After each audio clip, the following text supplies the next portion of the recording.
actions that have not taken place that will happen in future.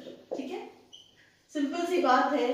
क्यों ये sentence में लिख रही हूं, ताकि आपको ध्यान रहे कि भविष्य में जो काम होगा, है ना, हुआ नहीं है, उसे सिंपल फ्यूचर टेंस बोलते हैं। अब इसका स्ट्रक्चर क्या होता है सिंपल फ्यूचर टेंस का, पहचान क्या होती है वो देखेंगे।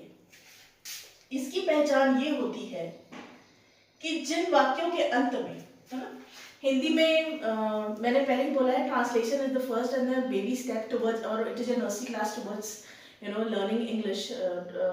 सो we have to identify, for that we need to understand and we have to kind of identify the type of sentence that we have to speak in English. ठीक है, पहचान जिन वाक्यों के अंत में लगता है गा, गी, गे, है ना, लड़के के लिए गा, लड़की के लिए गी, और कॉम्बिनेशन है, कॉम्बिनेशन मतलब लड़का लड़की ग्रुप है, आप नहीं आइडेंटिफाई कर पा रहे जेंडर, तब गे लगेगा। ठीक है, कोई भी वाक्य जिनके पीछे लगता है गा, गी, गे, वो होते हैं सिंपल फ्यूचर टेंस।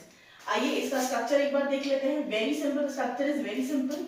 स्ट्रक्चर इसका होता है subject plus will, shell plus first form of the verb plus object. There is nothing difficult in this simple future tense because the structure is very simple.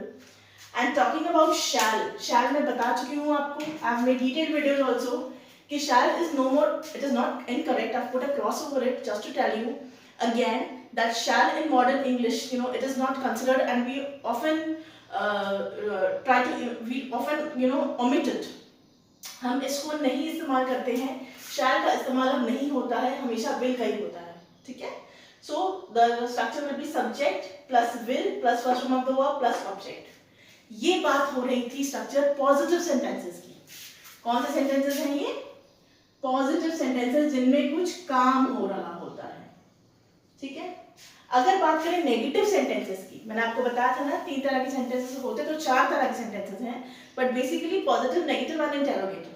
ठीक है, तो ये तो था positive sentences की, इनमें कुछ काम हो रहा है या कुछ काम होगा, हो नहीं रहा है, इन फ्यूचर में होगा। अब नेगेटिव सेंटेंसेस की बात करें जिनमें काम नहीं होगा। ठीक है, ये आपका नंबर 1 था। अब आइए नंबर 2, जिसमें आपका लग जाएगा सब्जेक्ट